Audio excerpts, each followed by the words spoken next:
მოგესალმებით მეგობრებო, დღეს ჩვენ გვექნება ჭეშმარიტად საკულტო თოფის მიმოხილვა, ეს გახლავთ მერკელ 201-E. ზოგადად მერკელის მე-200 სერია შედგება რამოდენიმე მოდელისგან.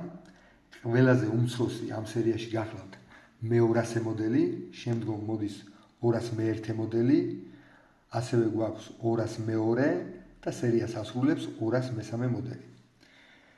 ახლა ორიოდე სიტყვით შევეხოთ თუ რა განსხვავებებია ამ მოდელებს შორის. ესე იგი, რაც შეეხება მე-200 მოდელს, მას არ გააჩნია ასეთი დიდრული და სიუჟეტური გრავირება. კოლოფზე აქვს დატანილი მხოლოდ რამოდენიმე ორნამენტი, ხშირ შემთხვევაში კოლოფი დაფარულია ფერადი დაფარვით. ასევე მე-200 მოდელს არ გააჩნია წინა სასხლეტის ამბარაზე, რაც გაკეთებულია იმისთვის, რომ უკუცემის შედეგად ჩვენ არ დავიზიანოთ თითები.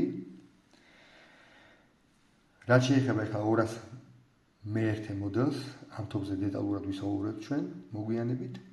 ასევე გვაქვს ჩვენ 202 მოდელი, რომელიც გამოირჩევა გვერდითა დაფებების არსებობით, მაგრამ რაც შეეხება საკეტები აქვს მსგავსი, ენსონ დილის საკეტებზე აწყობილი 202 მოდელი. უბრალოდ სილამაზისთვის აქვს ეს გვერდითა დაფები გაკეთებული. რაც შეეხება 203 მოდელს, 203 მოდელსაც ასევე აქვს გვერდითა დაფები, ოღონდ უკვე ამ გვერდითა დაფებზე არის, ესე იგი, დამონტაჟებული საკეტები.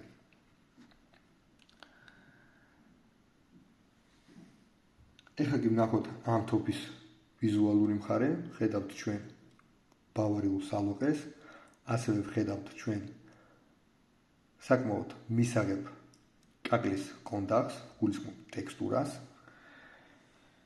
იმდროინდელ გერმანელებზე მაინც და მაინც არ გამოიყენებოდა ლამაზი კაკლის მასალა, მაგრამ ამ შემთხვევაში ჩვენ გვაქვს არაუშავს რა კაკლის კონტაქტი, ასე ვთქვათ. ნახოთ ახლოდან გრავირება არის შესრულებული ხელით. ვხედავთ ჩვენ ინდიკატორებს, რომელიც გვიჩვენებს არის თუ არა თოფი საბრძოლო მდგომარეობაში. ასევე ვხედავთ ჩვენ წარწერას Gebrüder Merkel Sul made in GDR. ნახოთ თოფის მეორე მხარე. აქ ვხედავთ ჩვენ იხვებს.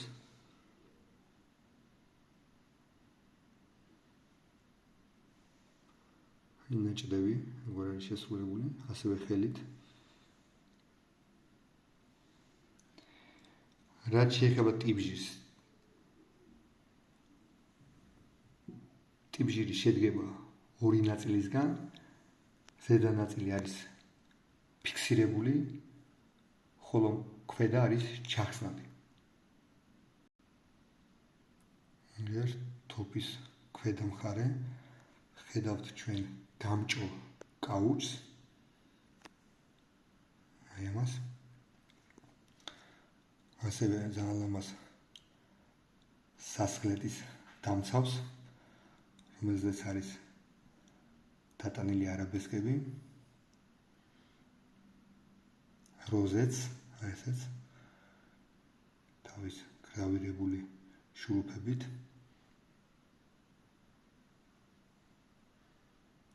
საქამრეებს, რომელიც დამონტაჟებულია ქარხნულად, ხედავთ ჩვენ მირჩილვას.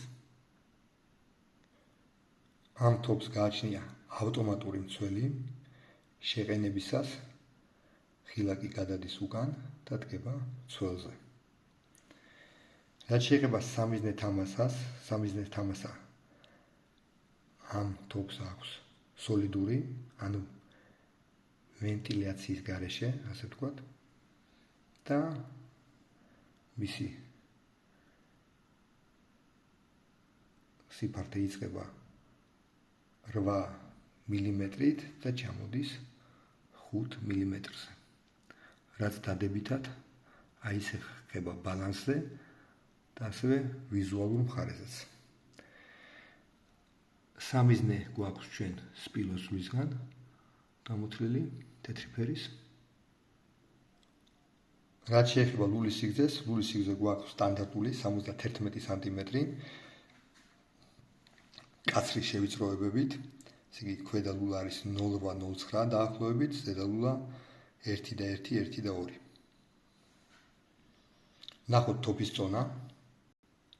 თოფის წონა გახლავთ 3 კილო 185 გრამი, რაც მშვენიერი წონაა 12 კალიბრის თოფისთვის. ასევე ძალიან მომწონს ეს ბავარიული სალოყე. ასევე ძალიან ლამაზია ეს ტიპჟირის ზედა ნაწილის შურუფები, რომელიც არის ასევე გრავირებული. ეხლა კი დავშალოთ თოფი და ვისაუბროთ მასზე დეტალურად. რაც შეეხება დამღებს, ხედავთ ჩვენ ხარისხის დამღას, ტრიუკაინს. ეს ნიშნავს, რომ თოფი შესრულებულია უმაღლესი ხარისხით. ასევე ხედავთ ჩვენ იჟექტორებს, რომელიც არის პოლირებული. აი დამღა, რომელიც გვიჩვენებს, რომელ წელს არის თოფი დამზადებული. ეს გახლავთ მე-12 თვე 1977 წელი. ასევე სხვადასხვა გამოცდების დამღები აქვს დატანილი თოფზე. ხედავთ ჩვენ ფოლადის მარკას Special Gewehr Lauf Stahl, ასევე თოფის ნომერს და ამ დამღავს, რომელიც ხატობს, რომ ლულების მირჩილვა არის გაკეთებული რბილი მასალით. თოფს გააჩნია ზედა კერსტენის ტიპის ჩამკეტი. ხედავთ ჩვენ ურდულს, გამოშვერულ ურდულს. აი აქ აჩდება.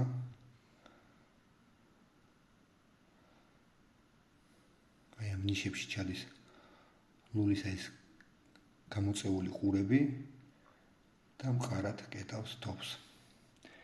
ეხლა ყურადღება მივაქციოთ, რა დონეზე არის სუსტად გაკეთებული ურდულის მიბჯენა და ასევე სხვა დეტალების. არც კი ეთყობა მეგობრებო, რომ აი ამ ზედა ნაწილში არის ჩაშენებული ურდული. გვაქვს ასევე პლასტიკის დაბოლოება, ასევე გრავირებული შრუფებით. აღნიშნული სერია გამოირჩევა და ზოგადად მერკელის თოფები გამოირჩევა აგრესიული მიტანით და ჭრით. მსგავს შევიწროებებზე უნდა გამოვიყენოთ ჩვენ შედარებით წვრილი საფანტი, ანუ მაქსიმუმ 5 ნომერი.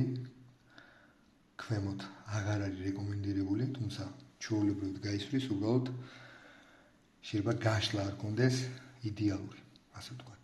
იმიტომ რომ კაცრი შევიწროებები აქვს თოფს და აქედან გამომდინარე უმჯობესია რომ გამოვიყენოთ 6, 7, 8 ნომერი, 5 ნომერი მაგალითად ქვემოთ. აღარ გირჩევთ მაინც და მაინც.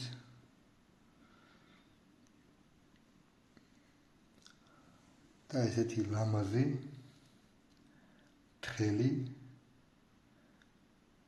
თოფი გახლავთ. სხვა შორის ეს გახლავთ ერთ-ერთი პირველი თოფი, რომელიც გახლავთ ვერტიკალური ლულების წყობით. შემდგომ ბრაუნინგმა გამოუშვა ოდნავ მოგვიანებით ბრაუნინგ B25, ასევე საკულტო თოფი. უბრალოდ რომ შევადაროთ ეს ორი თოფი, ბევრი აქვს საერთო ვიზუალურ ნაწილში, მაგალითად აი ეს მომენტი ტიპჟირზე, მაგრამ ეს თოფი უფრო თხელი თოფია და მე ვიზუალურად მაინც უფრო მომწონს.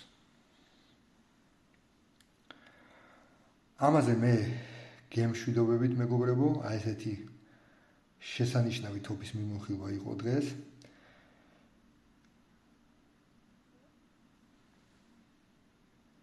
სასიამოვნოა თუ გაიგეთ რაიმე ახალი ამ მოდელის შესახებ. ამაზე მე კი გემშვიდობებით გისურვებთ ჯანმრთელობას და წარმატებას. ნახვამდის.